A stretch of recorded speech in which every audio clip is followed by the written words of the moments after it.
Switch ব্যাংকে account খুলবেন যেভাবে, অনেকের ভুল ধারণা যাদের অনেক টাকা তারাই কেবল সুইচ ব্যাংকগুলোতে টাকা রাখতে পারে। কোটিপতি না হলে এখানে ব্যাংক অ্যাকাউন্ট খোলা যায় না। আসলে এটি একটি মিথ মাত্র।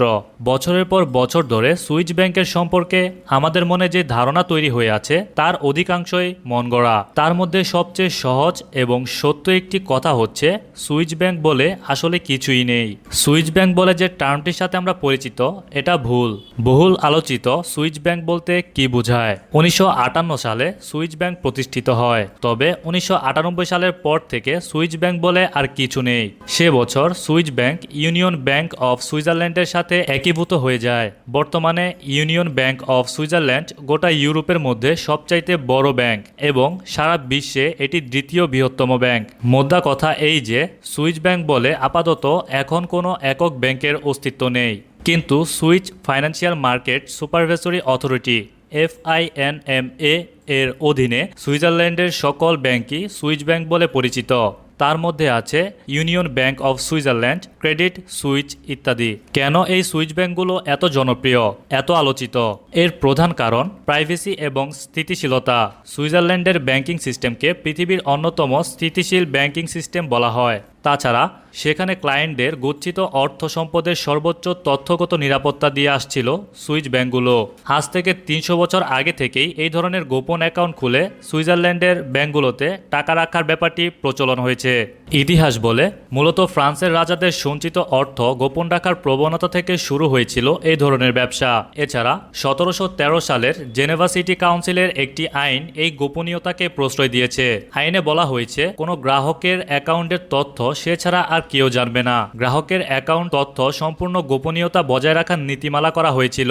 তখন ব্যাংকের কাছেও নিজের নাম, পরিচয়, ঠিকানা গোপন করে অ্যাকাউন্ট খোলা যেত। ফলে তখন থেকেই বিভিন্ন দেশ থেকে পাচারকৃত অর্থ এসে জমা হতে থাকলো সুইজারল্যান্ডের ব্যাংকগুলোতে।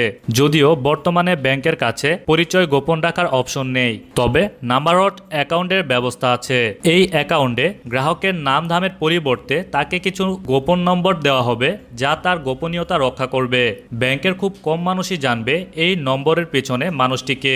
সুইচ ব্যাংকগুলোতে কার কত অর্থ জমা আছে এ ধরনের তথ্য সাধারণত তারা প্রকাশ করে না। Association off switch private bankers এর প্রধান মিশেল ডি রবার্ট গোপনীয়তার ব্যাপারে বলেন, একজন ডাক্তার কিংবা আইনজীবী যেভাবে ক্লায়েন্টদের তথ্য গোপন রাখে, এখানেও ব্যাপারটি একই। সুইচ ব্যাংক তার ক্লায়েন্টদের তথ্য কাউকে দিতে বাধ্য নন। এটা রীতিমতো নীতি এবং আইন বিরুদ্ধ।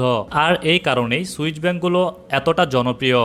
সুইচ ব্যাংকে অ্যাকাউন্ট খোলার যোগ্যতা একটা তথ্য দেই। 2016 সালে সুইচ ব্যাংকগুলোতে বাংলাদেশ থেকে জমা হওয়ার অর্থের পরিমাণ ছিল 66 কোটি 10 লাখ সুইচ ফ্রা বাংলাদেশি মুদ্রায়, যার পরিমাণ প্রায় 5,685 কোটি টাকা। ধারণা করা হয় এর অধিকাংশই পাচারকৃত কালো টাকা। বিভিন্ন দেশ থেকে রাজনীতিবিদ, শিল্পপতি, মাফিয়া, ক্রিমিনাল সহ কোটিপতিরাই মূলত অর্থ পাচার করে সুইচ ব্যাংকগুলোতে জমা রাখে। অনেকের ভুল ধারণা যাদের অনেক অর্থ তারাই কেবল সুইচ ব্যাংকগুলোতে টাকা রাখতে পারে। কোটিপতি না হলে এখানে ব্যাংক অ্যাকাউন্ট খোলা যায় না। আসলে এটি একটি মিথ মাত্র। আপনি যদি সৎ হন তাতে নিরাশ হওয়ার কিছু নেই। সুইচ ব্যাংকগুলোতে প্রচুর সাধারণ মানুষের অ্যাকাউন্ট আছে। যেসব দেশের সরকার ব্যবস্থা অস্থিতিশীল এবং অর্থনীতি ভঙ্গুর, এমন দেশগুলোর মানুষেরা সুইচ ব্যাংকগুলোতে অ্যাকাউন্ট খুলে আর্থিক নিরাপত্তার কারণে। শুধু অবৈধ অর্থ রাখা কিংবা অর্থের গোপনীয়তাই কিন্তু অ্যাকাউন্ট খোলার মূল উদ্দেশ্য না। 18 বছর বয়সী যে কোনো প্রাপ্তবয়স্ক মানুষ সুইচ ব্যাংকে অ্যাকাউন্ট খুলতে পারে। অ্যাকাউন্ট খোলার পর একটি নির্দিষ্ট পরিমাণ অর্থ অ্যাকাউন্টে জমা রাখতে হয়। এটি ব্যাংক ভেদে ভিন্ন হয় যে ধরনের অ্যাকাউন্ট খোলা যায়। অন্যান্য সাধারণ ব্যাংকের মতোই এখানেও চলতি হিসাব, সঞ্চয় হিসাব সহ বিভিন্ন অ্যাকাউন্ট খোলা যায়। তবে বিদেশি নাগরিকদের জন্য সুইচ ব্যাংকগুলো ইনভেস্টমেন্ট অ্যাকাউন্ট খুলতে উৎসাহিত করে। ইনভেস্টমেন্ট অ্যাকাউন্ট খোলার নিয়ম: যিনি অ্যাকাউন্ট খুলতে চান তিনি অথবা তার প্রতিনিধিকে প্রথমেই পছন্দের সুইচ ব্যাংকটির যে কোনো একটি শাখায় ভিজিট করতে হবে। প্রতিনিধি পাঠালে প্রতিনিধি এবং যার নামে অ্যাকাউন্ট তার তথ্য ব্যাংকে দিতে হবে। অফিস বা নিজ প্রতিষ্ঠানের সত্যায়িত আইডি কার্ডের ফটোকপি, পাসপোর্টের ফটোকপি ব্যাংকের কাছে জমা দিতে হবে। কিছু ব্যাংক অবশ্যই এই প্রক্রিয়া মোবাইলের মাধ্যমেই করে, তবে অন্যান্য ব্যাংকের মতো সুইচ ব্যাংকগুলো অর্থের উৎস যাচাই করতে চাইতে পারে। সেক্ষেত্রে ব্যাংকে আয়ের উৎস ডকুমেন্টও প্রদান করতে হবে। উদাহরণ: আপনি অ্যাকাউন্ট খোলার সময় বললেন আপনি বাড়ি বিক্রি করে টাকা পেয়েছেন, সেক্ষেত্রে বাড়ি বিক্রির রসিদ ব্যাংক চাইতে পারে। তাছাড়া ব্যাংক যদি সন্দেহ পোষণ করে আপনার ডকুমেন্টের সাথে দেওয়া ঠিকানাও ভেরিফাই করতে পারে। অতঃপর ব্যাংকে দেওয়া আবেদনপত্রের কাগজপত্র আপনাকে পূরণ করতে হবে। সম্প্রতি আন্তর্জাতিক চাপের কারণে এবং বিভিন্ন দেশে কর ফাঁকি দেওয়ার প্রবণতা বেড়ে যাওয়ায় অ্যাকাউন্ট খোলার প্রক্রিয়াটি বেশ সময় নিয়েই করে ব্যাংকগুলো। একজন বিদেশি নাগরিককে ইনভেস্টমেন্টের অ্যাকাউন্ট খুলতে প্রায় 100 পাতার কাছাকাছি পেপারওয়ার্ক করতে হয় আবেদন প্রক্রিয়ার অংশ হিসেবে। এছাড়া ব্যাংক অ্যাকাউন্ট অনুমোদন পেতে হলে নির্দিষ্ট পরিমাণ অর্থ বিনিয়োগ করতে হয়।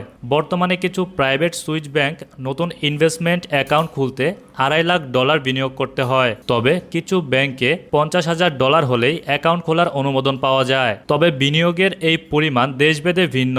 যেমন কানাডার কেউ সুইচ ব্যাংকের ইনভেস্টমেন্ট অ্যাকাউন্ট খুলতে হলে জমা রাখতে হবে $2 মিলিয়ন। ব্যক্তিগত অ্যাকাউন্ট খোলার নিয়ম। এই অ্যাকাউন্ট খোলার ক্ষেত্রেও পূর্বের মতো ব্যাংকের কোনো শাখায় ভিজিট করতে হবে। যারা সুইজারল্যান্ডে নতুন তারা উপরিউক্ত ডকুমেন্ট সহ নিজে উপস্থিত থেকে অ্যাকাউন্ট খোলার আবেদন করবে।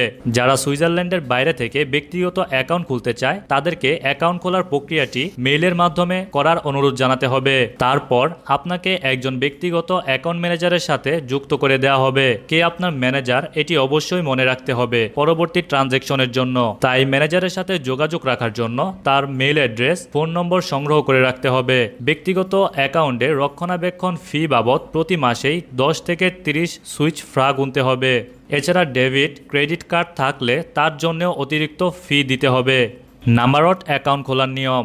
আগেই বলেছি, গোপনীয়তা রক্ষা যদি অ্যাকাউন্ট খোলার মূল কারণ হয় তাহলে নাম্বারট অ্যাকাউন্ট খোলাই শ্রেয়। ব্যাংকের কিছু হাই অফিসিয়াল কর্মকর্তা ছাড়া এই অ্যাকাউন্টগুলোর তথ্য আর কেউ জানে না।